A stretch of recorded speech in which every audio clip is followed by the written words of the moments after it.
현미는 95% 사람들한테는 좋을 수 있지만 하고 있는 노인분들, 환자분들한테는 피해가 될 수 있는 부분도 있다. 세계에서 100세를 넘은 그중에서 최고령자, 지금 역사적으로 가장 오래 사신 분이 120세까지 사는 걸로 돼 있죠.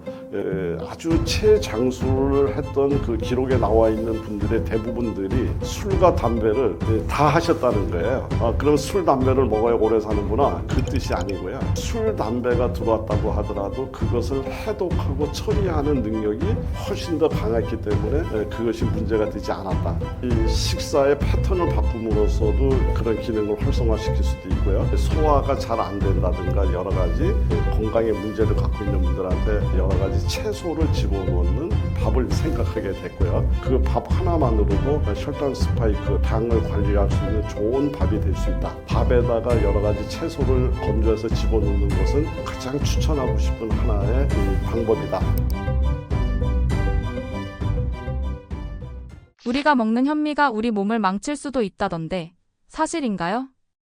네. 이제 뭐 극단적인 표현으로 얘기를 해서 몸을 망친다 뭐 이렇게 표현하는 건 너무 이제 극과 극의 이야기를 지금 하는 거지만, 우리가 음식을 먹는다고 하는 것은 결국은 소화를 시켜서 내 몸 안에 이제 흡수가 돼서 영양분으로서 또 에너지원으로서 작용을 하기 위해서 우리가 음식을 섭취하는 거지 않습니까? 이제 그런 맥락에서 현미는 굉장히 그 식물이 갖고 있는, 쌀이 갖고 있는 모든 것을 완벽하게 갖고 있는 형태의 아주 가장 중요한 주식 중의 주식이라고 얘기를 할 수가 있습니다. 그래서 대단히 중요한 영양학적 가치를 갖고 있지만, 그럼에도 불구하고 현미의 바깥에 쌓여져 있는 소위 식이섬유죠, 외피, 우리 쌀결하고 얘기하는 이런 것들이 이제 있게 되면서 위장이 약하신 분들이라든가 특히 노약자분들이죠, 그 노인분이라든가 어린아이, 그 다음에 환자분들, 소화력이 지극히 떨어져 있는 환자분들 같은 경우에 현미가 굉장히 뛰어난 음식이라고 이야기를 하면서도 그것을만 고집을 하게 되면 자칫하면 그걸로 인해서 오히려 소화 장애를 일으키고, 소화 장애가 또 결국은 영양의 불균형으로 연결되기 때문에 우리는 단순히 흑백 논리로 뭐는 좋다, 뭐는 나쁘다 이런 어떤 양극단의 접근 방식을 우리는 좀 피해야 되고 조심해야 될 필요가 있다, 이렇게 생각을 합니다. 그런 의미에서 현미는 95% 사람들한테는 좋을 수 있지만 소화력이 떨어지거나 이렇게 여러 가지 어떤 그 영양의 불균형을 경험하고 있는 노인분들, 그 다음에 환자분들한테는 분명히 피해가 될 수 있는 부분도 갖고 있다, 이렇게 이야기 드릴 수 있겠습니다. 사회생활을 하면서 매 끼니 건강한 밥을 챙겨 먹기가 힘든데요. 어쩔 수 없이 흰쌀밥을 먹을 때 건강하게 먹는 방법은 어떤 게 있을까요? 우선은 저는 이렇게 생각을 합니다. 우리가 현대인들이 이렇게 식사라든가 이런 것들을 항상 이렇게 우리가 원하는 것을 챙겨서 먹을 수 있는 이런 여건이 되지 않죠. 이제 뭐 특히 점심 시간들 같은 경우에 직장인들은 바깥에서 이제 음식점을 통해서 음식을 먹게 되고 이제 이렇게 되는데, 저는 뭐 그거는 어쩔 수 없다고 생각을 하고요. 대신에 몸을 여러 가지 그 해독 능력, 몸을 정화할 수 있는 그런 능력을 키움으로 인해서 설사 그것이 그런 것들이 문제가 되더라도 문제가 되지 않도록 한다. 제가 좀 표현이 그렇습니다만은 제가 지금 이 생각이 떠올라요. 어떤 생각이냐면은 세계에서 100세를 넘은 소위 100세인 중에서도 110살을 넘었는 더 그중에서 최고령자, 지금 역사적으로 가장 오래 사신 분이 120세까지 사는 걸로 돼 있죠. 그런데 너무 재미있는 것이 110세를 넘었는 소위 그 아주 최장수를 했던 그 기록에 나와 있는 분들의 대부분들이 술과 담배를 거진 다 하셨다는 거예요. 그러면 지금 이 이야기를 들으시는 시청자분들께서는 그럼 술, 담배를 먹어야 오래 사는구나, 이렇게 생각하실 수 있습니다만은 그 뜻이 아니고요. 비록 술, 담배가 들어왔다고 하더라도 그것을 해독하고 처리하는 능력이 훨씬 더 강했기 때문에 그것이 문제가 되지 않았다. 그러니까는 이 술, 담배 담배를 먹어야 장수한다가 아니라 술, 담배가 들어오더라도 그것을 해독시킬 수 있는 그 능력을 키움으로 인해서 그것이 문제가 되지 않을 수 있게 만들었다 이런 거죠. 그래서 우리가 설거지를 한다고 생각할 때 그릇에 묻었는 오물을 깨끗이 씻는다고 하더라도 싱크대에 물이 빠지지 않게 되면 얼마 안 있어서 싱크대는 막히게 됩니다. 그런데 싱크대에 물이 잘 빠지게 되면 비록 기름때가 묻고 여러 가지 노폐물이 설거지거리가 많이 나온다고 하더라도 그 싱크대는 우리가 계속 사용할 수 있는 원리나 똑같다. 이렇게 이제 이야기를 합니다. 그래서 저는 몸의 해독 시스템을 살려라. 이렇게 얘기를 드릴 수가 있고요. 이 해독 시스템은 그러면 어떻게 살릴 수 있는데 이제 굉장히 다양한 주제고 우리가 접근해야 될 이런 필요성의 내용이 많은 거기 때문에 오늘 단편적으로 얘기를 드릴 수는 없습니다만은 이 식사의 패턴을 바꿈으로써도 어떤 그런 기능을 활성화시킬 수도 있고요. 우리가 매일같이 마시는 물 하나를 가지고서도 그런 기능을 더 도와줄 수도 있습니다. 그러나 제가 오늘 이 자리에서 드리고 싶은 것은 점심은 비록 그렇게 먹었다고 하면 저녁 식사, 내가 통제가 가능한 식사를 가급적이면 소량으로 줄이고 또 적절하게 몸에 충분한 수분을 섭취하고 적절한 운동을 통해서 배출 능력을 강화시키게 되면 이렇게 점심에 한두 번 일탈 행위는 크게 문제가 되지 않는다. 이렇게 이야기 드릴 수 있겠습니다. 당뇨, 뱃살이 걱정이신 분들에게는 어떤 밥을 추천하시나요?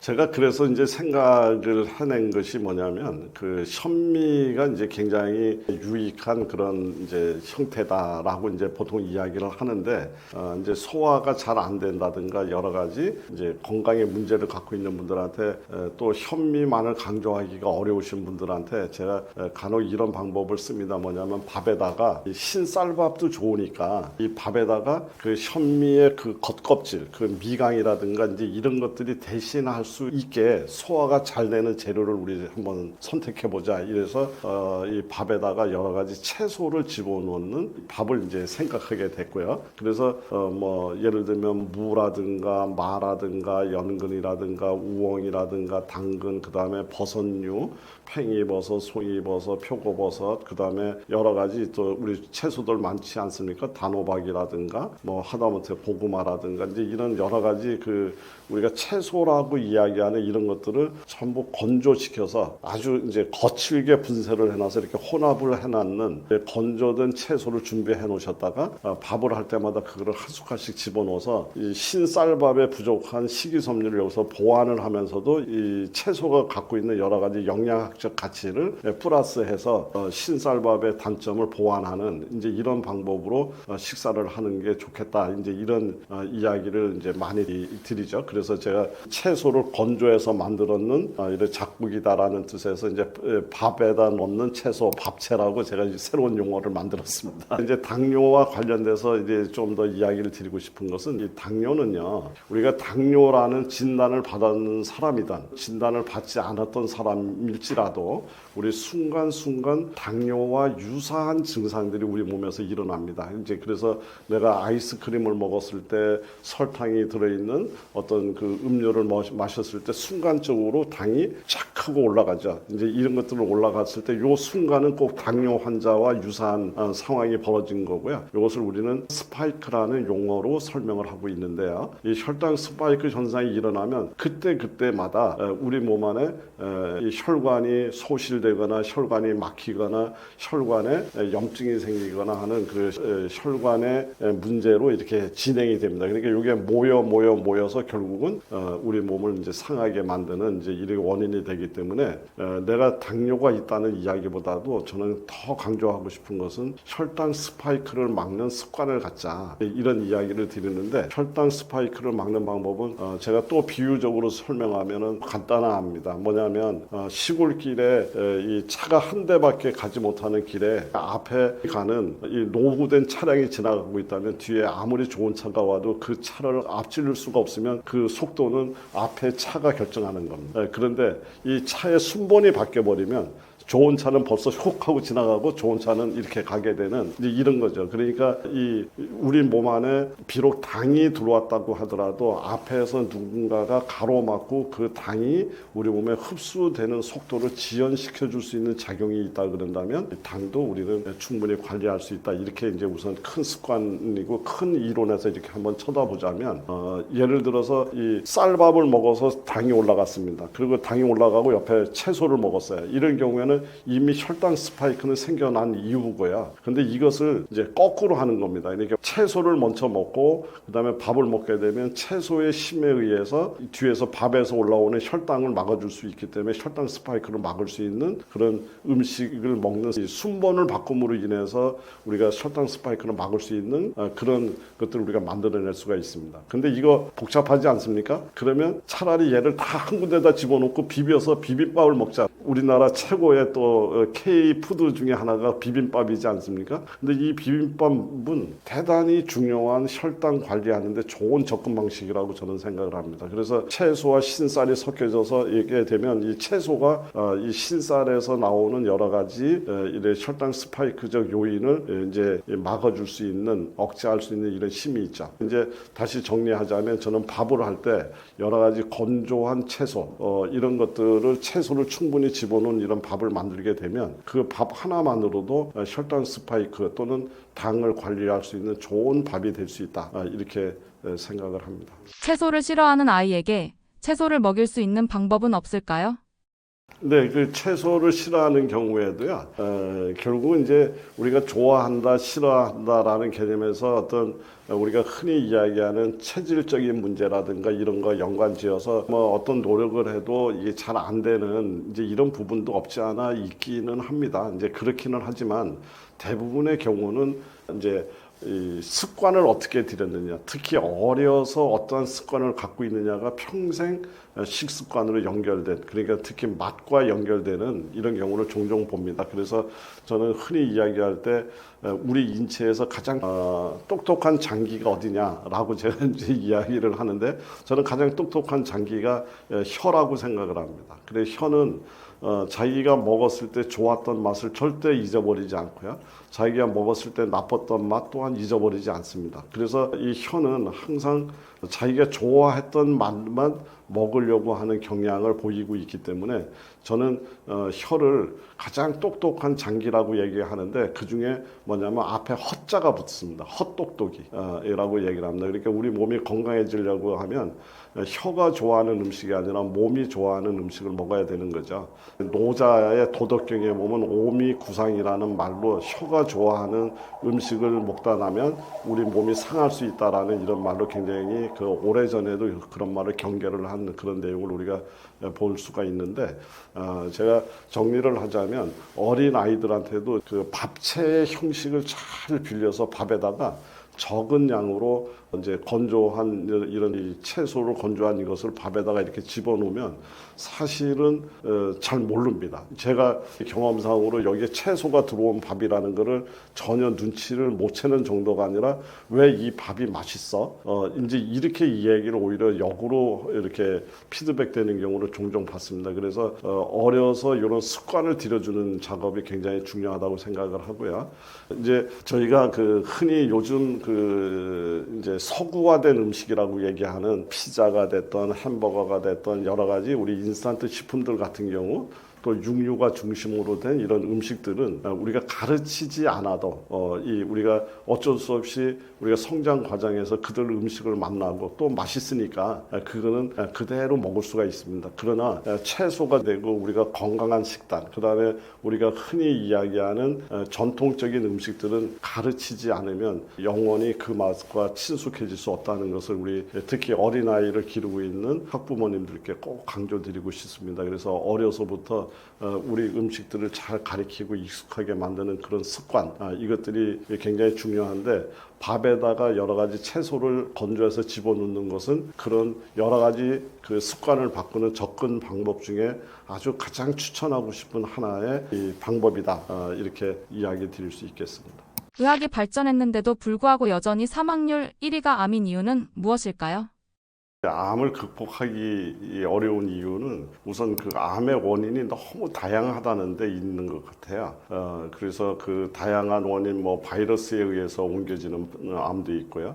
또 환경 오염에 의해서, 또 내가 잘못 먹은 음식에 의해서, 또 유전적 요인에 의해서, 또 같은 암이라고 하더라도 뭐 가령 예를 들면 유방암 이렇게 이야기를 하자면 이 안에도 여성 호르몬 과다에 의해서 생겨나는 암도 있고, 또 유전적 요인에 의해서 브레카 유전자라고 하는 것의 이상에 의해서 생겨나는 경우도 있고, 또 이것도 저것도 아닌 이런 어떤 문제에 의해서 생겨나는 뭐 삼중 음성 이런 요인도 있고, 또 우리가 아직 알지 못하는 여러 가지 스트레스적 요인에 의해서도 생겨나고, 이런 식으로 다양하기 때문에 한 가지 방식으로 모든 암은 이렇게 처리할 수 있다, 이렇게 할 수 없다는데 이제 가장 큰 문제가 있고요. 그리고 그러면서도 이제 가장 그 암을 극복하기 어려운 것 중에 하나는 이 암이 생겨난 가장 큰 저변의 문제 중에 하나가 그분이 생활하고 여러 가지 어떤 그 스트레스적 어떤 이런 요인들, 그러니까 환경적 요인과 그분이 먹어온 습관과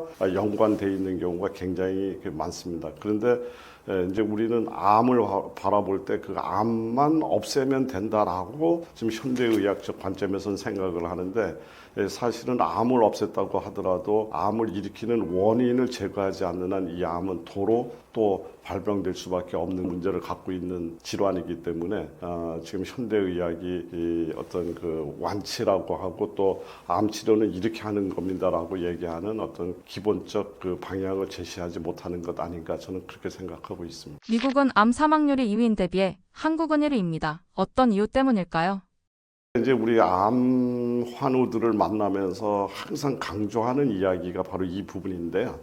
이제 굳이 이렇게 표현하자면 이 어떤 암이 걸렸을 때 의사들이 처방하는 그 항암요법, 이 약과 우리나라 의사들이 처방하는 약이 동일합니다. 그리고 또 수술을 한다고 하더라도 동일한 표준 방법에 의해서 수술을 이제 하는데, 여기서 굳이 표현하자면 우리나라 사람들이 그 손재간이 좋은 거 아시잖아요. 그러면 미국 의사보다 우리나라 의사가 수술을 잘해도 조금 더 잘합니다. 이제 그렇다고 가정을 하면 완치율이라고 하는 관점에서 우리나라의 환자분들이 조금이라도 더, 그만큼이라도 더 회복이 더 좋고 완치율이 높아져야 되는데, 사실 실상은 그렇지 않습니다. 여기에 우리가 꼭 중요한 이야기거리가 있습니다. 그건 무슨 얘기냐면 우리 몸과 마음은 절대적으로 내가 불안하고 두렵고 초조하고 긴장한 상태에서는 우리 몸은 스스로 치료하지 않는다. 이것은 굉장히 중요한 이야기입니다. 그래서 제가 많은 분들한테 이제 그 예를 들어드릴 때 이런 예를 들어드립니다. 지금 우크라이나와 같이 전쟁에 시달리고 있는 나라에서 도로가 부서지고 집이 부서졌을 때 과연 그 나라는 지금 곤치겠는가 하는 이야기를 묻습니다. 그러면 당연히 곤치지 못하죠. 그렇듯이 우리 마음과 여러 가지 어떤 상태가 우크라이나와 같은 마음가짐을 갖고 있다면 당연히 우리 몸은 치유하지 않을 거다, 그런 얘기입니다. 암이라는 진단을 받게 되면 당연히 누구나 막론하고 불안하고 두렵고 여러 가지 어떤 긴장 상태에 놓이게 되는데, 이 문화적 차이에서 일어나는 상황이라고 얘기를 할 수 있겠지만 미국의 경우에 환자들은 대부분 이렇게 답을 한다고 그럽니다. 선생님 암이네요. 참 안타깝습니다. 이렇게 얘기를 하게 되면 환자는 의사한테 이렇게 되묻는답니다. 제가 참 잘못 살아왔군요. 그러면 앞으로 어떠한 부분을 제가 바꾸면서 살아야지 될까요? 라고 이야기를 하면서 자기의 잘못된 습관을 다시 고쳐서 새롭게 거듭 태어나려고 하는 어떤 이러한 생각으로 이제 마음가짐을 갖는다면, 우리나라 분들은 바로 저 살 수 있나요?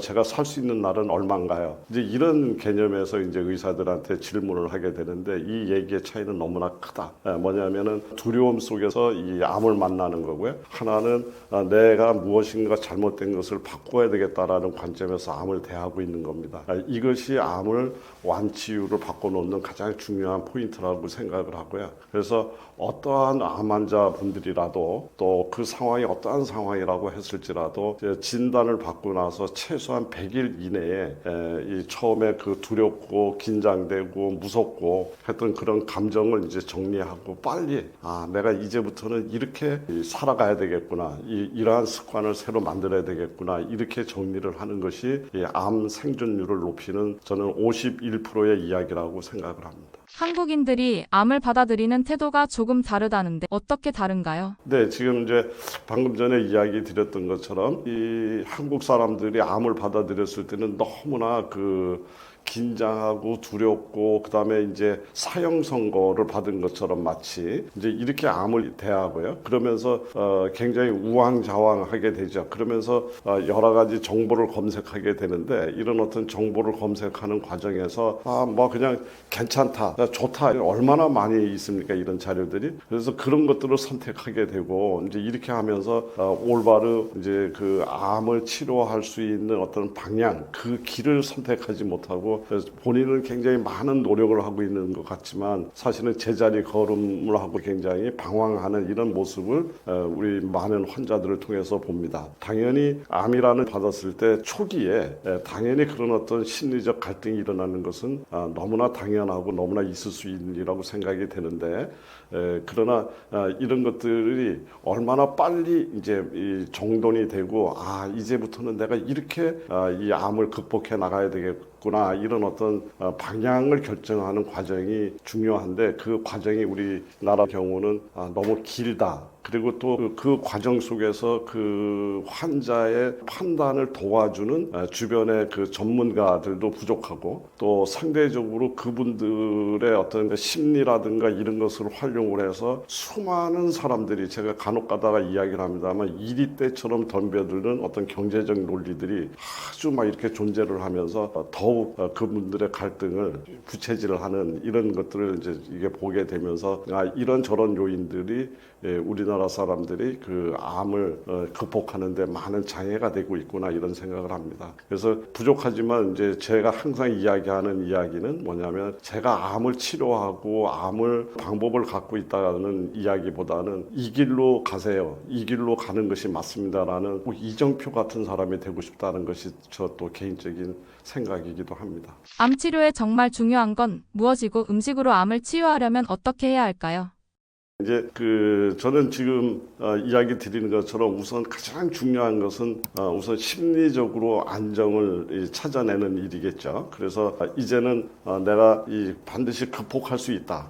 이제 이런 어떤 심리적인 안정, 또 정신적인 어떤 안정, 이런 것들이 굉장히 이제 중요하다고 이제 이야기를 제가 계속 강조를 드리고요. 그러면서도 제가 음식을 가지고서 암 환우들의 이제 도움을 줄 수 있다, 이렇게 이야기를 하니까 많은 분들은 저한테 뭐라고 얘기를 하냐면 뭐 유방암에는 뭐가 좋나요? 뭐 간암에는 뭐가 좋나요? 폐암에는 뭐가 좋나요? 이렇게 이제 문의를 해오는데 그것을 음식으로 치료는 할 수 있나요? 이제 이렇게 이야기를 이제 해오는 경우를 제가 종종 이렇게 만나게 됩니다. 그러면 제가 이제 항상 대답을 뭐라고 이야기를 하느냐? 제가 어떤 음식의 몇몇 가지 재료를 활용을 해서 폐암을 없애고 간암을 없애고 유방암을 없앨 정도의 어떤 물질을 갖고 있다면 왜 그 병원 의사 선생님들이 그걸 사용하지 않겠습니까? 그런 것은 없다 라고 이야기를 합니다. 그런 것이 있다면 그 똑똑한 그리고 그 많은 학자들이 왜 그 방법을 모르겠습니까? 저만 아는 방법, 저만 알고 왜 다른 사람 모르겠습니까? 이런 얘기를 강조를 드리는데 제가 이야기를 드리고 싶은 것은 이제 이 모든 이치가 그렇듯이 아무리 퍼내도 들어오는 물이 흙탕물이면 흙탕물은 사라지지 않습니다. 들어오는 물이 맑은 물이면 흙탕물은 퍼내지 않아도 머지않아 맑은 물로 변하듯이 우리 몸은 암이라고 하는 문제를 없애는 것보다 왜 암이 일어났는가 하는, 그럴 수밖에 없었는가라고 하는 그 정상세포를 정상적으로 되돌려 놓는 일을 우리는 반드시 해줘야 되겠다, 이제 이런 거죠.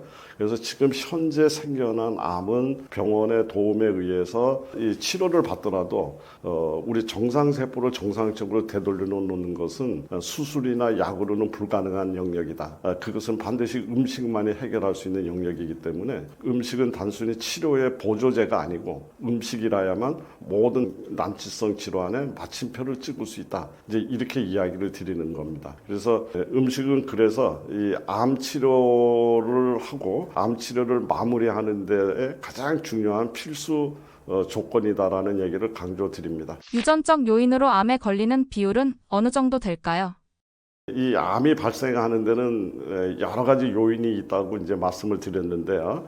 그 암 발생에 미치는 영향들은 이제 암의 종류에 따라서 틀리고 개인의 가족력, 특정 유전자의 돌연변이 여부에 따라 이제 이 많은 어떤 다른 양태로 이제 암이 나타나는데 이제 흔히 이야기할 때 유전적 요인의 경우에는 약 5%에서 10% 정도가 관여한다 이렇게 이야기를 하고 있고요. 대부분의 경우는 이제 후천적 요인이죠. 흡연, 술, 그다음에 식습관, 환경 노출, 스트레스 이런 등과 관련돼서 암이 발생되는 경우가 약 90에서 95%다. 이렇게 많은 학자들은 그렇게 이야기를 하고 있습니다. 참조로 유전적 요인과 관련된 그 암의 경우를 이제 좀 잠깐 살펴보면요. 우리가 잘 알고 있는 그 미국의 유명한 아주 미인 여배우자 안젤리나 졸리가 유방암에 걸리지 않았음에도 불구하고 유전적 검사를 이제 실시를 했죠. 왜냐하면은 그 가족들이 어머니나 이모들이라든가 이런 분들이 이제 그 유방암을 그 일으킬 수 있는 어떤 유전자, 소위 얘기해서 브라카 유전자라고 하는 것이 있는데 이 브라카 유전자라고 얘기하는 것은 뭐냐면 이것이 암을 일으키는 것이 아니라 암을 일으킬 수 있는 것을 막아내는 유전자입니다. 그런데 바로 그 유전자가 이제 돌연변이로 해서 그 암을 막아낼 수가 없다. 이제 이런 상태가 이제 됐을 경우에 많은 사람들에 비해서 유방암이라든가 난소암 이런 여성암이 적게는 40%, 많게는 85%까지 증가하는 걸로 이제 알려져 있습니다. 이제 그러다 나니까 안젤리나 졸리가 유전자 검사를 사전에 하고 본인한테도 그런 유전자 돌연변이가 있는 것을 확인을 하고 사전에 이제 이렇게 유방을 절제하는 이제 이런 것들로 이제 알려졌는데 저는 이 부분에서도 많이 안타까움을 느끼고 있는 사람 중에 하나입니다. 40에서 85% 대단히 그 위험률이 높지만 거꾸로 이야기하면 65%에서 15% 그러니까 15%에서 60% 정도의 우리가 막아낼 수 있는 힘도 있다라는 겁니다. 그래서 그럼 막아내는 것은 뭐냐? 정상세포를 똑똑하게 하고 그 유전자 돌연변이가 일어나는 그 유전자가 발현되지 못하도록 막아주는 방법을 통해서 한번 우리가 시도는 해볼 수 있었다라고 저는 생각을 합니다. 그런 관점에서 이제 앞으로 계속 강조를 드리겠습니다만 이제 우리가 먹는 음식의 여하에 따라서 유전자들이 잘못된 유전자를 갖고 있다고 했을지라도 이것을 발현시킬 수도 있고 발현되지 않도록 막아낼 수 있는 이런 것들 이걸 우리가 후성 유전학이라는 표현으로 지금 많은 연구들을 하고 있는데 이런 부분에서도 우리가 충분히 접근할 수 있는 방법이 있다라는 얘기를 강조드리고요. 어쨌든 이제 이 가족력이 있거나 이제 이런 어떤 경우에는 이제 특히 이제 가족이라든가 형제 자매라든가 이제 이런 경우에 암 발생 위험이 증가한다라고 이제 이렇게 보고 이런 경우에는 이렇게 많은 상담이라든가 이제 올바른 상담을 통해서 어떻게 하면 내가 이것을 발현되지 않게 막을 수 있을까 이런 것들은 분명히 어떤 그 이제 체크를 해서 위험도에 대한 평가, 그 다음에 어떻게 앞으로 관리해 나갈 것인가라고 얘기하는 이게 방법 이런 것들에 대해서 이제 상담을 좀 잘 하셔서 이렇게 하게 되면 방법을 우리가 얻을 수 있다 이렇게 이야기 드릴 수 있겠습니다. 암은요. 분명히 극복할 수 있는 질환이다. 물론 상당히 어렵고 난치성이지만 그러나 극복할 수 있다는 어떤 긍정적인 어떤 생각을 저는 먼저 강조드리고요. 앞에서도 이야기 드렸던 것처럼 이 암이라는 진단을 받았을 때 이 초기에 당황스럽고 굉장히 긴장됐던 이런 마음가짐을 정 늦어도 약 3개월, 100일 이내의 마음의 방향을 이제 가라앉히고 어떻게 내가 이것을 극복해 나갈 것인가 이런 개념을 환자 본인도 중요한 중요하고요. 그다음에 환자를 도와주고 있는 가족들이 그 희망적인 어떤 분위기를 만들어내는 것이 매우 중요한데요. 대부분의 경우에 그 암 환자가 발생이 되게 되면 그 집은 그날부터 모든 것들이 바뀝니다. 그러니까 말하자면 들어가서 평상시 먹던 음식 중에서 이런 거 저런 거를 다 걷어내고 설탕 없애고 기름 없애고 뭐 없애고 고기 안 먹고 그리고 갑작스레 채소 갖다 사다가 놓고 이제 이렇게 해서 집안 분위기를 와 이런 식으로 어떤 분위기를 만들게 되면 사실은 환자는 그렇게 안 해도 괜찮습니다. 이겨낼 수 있습니다. 현대의학이 얼마나 발달이 됐는데 이렇게 이야기를 해도 가슴에 요동치는 것을 막아내기가 어려울 정도의 심리적 그 불안감을 갖고 있는 시기입니다. 그런데 옆에서 가족이 덩달아 이렇게 하면은 된대 저렇게 하면 된대 그것을 환자를 위로하고 환자한테 희망을 주려고 그런 말을 하지만 사실은 그것이 오히려 환자를 안정시키는 것이 아니라 오히려 환자를 정말 환자로 만들어버리는 이러한 어떤 상황을 제가 자주 보게 되면서 절대적으로 이렇게 갑작스레 어떤 이렇게 변화를 시도한다든가 이런 것보다 우선 정신적으로 안정을 취하고 그래서 산책을 하고 햇빛을 보고 그 다음에 앉아서 사색을 하고 앞으로 이 길을 어떻게 풀어나갈 것인가에 대한 어떤 전문가의 조언도 듣고 이제 이런 식의 개념으로 이렇게 문제를 풀어가야지 되는데 그냥 인터넷을 뒤지고 그 다음에 여러 가지 자료를 찾고 이렇게 하다 나면 여기에 수많은 이 방법론들이 제시가 되어 있습니다. 이 자료가 많다는 말은 자료가 없다는 말과 매우 유사한 말이다. 정보가 많다는 말은 정보가 없다는 말과 매우 같은 말이다. 라는 이야기를 드립니다. 그러니까 거기에 나와 있는 수도 없는 방법들이 다 효과적인 방법이라면 왜 현대의학은 그 부분을 도외시하고 있는가? 그런 방법 중에서는 도움이 되는 방법도 물론 존재하겠지만 방법을 그렇게 찾아서는 되지 않는다는 겁니다. 그러니까 우선은 심리적 안정을 취하고 어느 길로 걸어갈 것인가. 흡사 내가 서울서 부산을 간다고 했을 때 그냥 무슨 차를 타고 갈까 뭐를 타고 갈까 이것보다 우선 부산이 어디에 있고 부산을 가는 방법은 어떠한 방법들이 있다라는 것을 이것부터 우선 알고 그다음에 가장 내가 선택하기 편한 방법을 선택하고 이제 이렇게 갔을 때 가장 안전하고 가장 편안하게 우리가 이 부산을 방문할 수 있는 것처럼 우리 이 암에도 똑같은 그런 자세가 강조된다라고 이야기 드릴 수 있겠습니다. 다시 한 번만 강조를 드리지만 정보가 많다는 것은 정보가 없다는 말과 매우 같은 말입니다. 안녕하십니까. 충주에서 모자의 약국을 운영하고 있는 한영선 약사입니다. 저는 이제 주로 농사도 짓고 또 제가 지은 농산물을 활용을 해서 난치성 환자들을 만나면서 이렇게 시간을 보내고 있는 시골 약사입니다. 만나 뵙게 돼서 너무 반갑습니다. 우선 시청자분들께 너무 감사드리고요.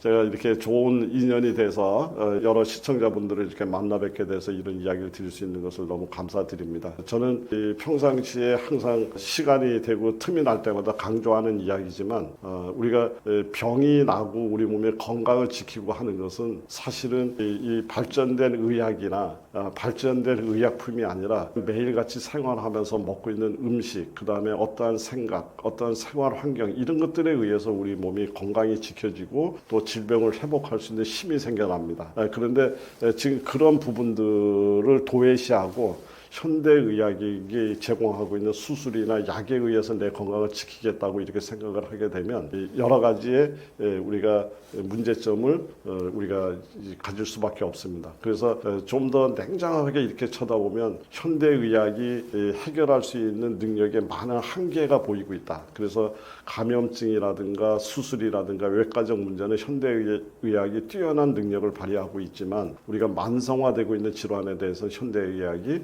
많은 한계를 보이고 있습니다. 이제 그런데 우리가 지금 건강한 장수 시대, 100세 시대를 맞이해서 단순하게 오래 사는 것이 중요한 것이 아니라 건강한 이 삶이 매우 중요한데 그 건강한 삶을 방해하는 요인, 예를 들면 당뇨라든가 고혈압이라든가 고지혈, 치매, 암 이런 것들은 현대의학이 갖고 있는 수술이나 어떤 의약품에 의해서 해결될 수 있는 영역이 아니라 우리가 먹는 이라든가 생활 습관, 스트레스 등과 아주 밀접하게 연관되어 있는 질환들입니다. 이제 그런 관점에서 음식의 중요성과 우리가 매일매일 우리가 생활하는 동안에 겪는 마음가짐이라든가 이런 것들 것들의 중요성을 인식하시고 내 몸의 주치의는 병원의 무슨 박사가 아니고 내 몸의 주치의는 나다. 라는 것을 꼭 명심하시고 특히 여기 시청하시는 가정주부님들은 내 몸의 주치의일 뿐만 아니라 우리 가정의 주치의가 나다. 라는 생각에서 음식을 소중하게 다뤄주셨으면 고맙겠다. 이렇게 이야기 드리겠습니다. 감사합니다.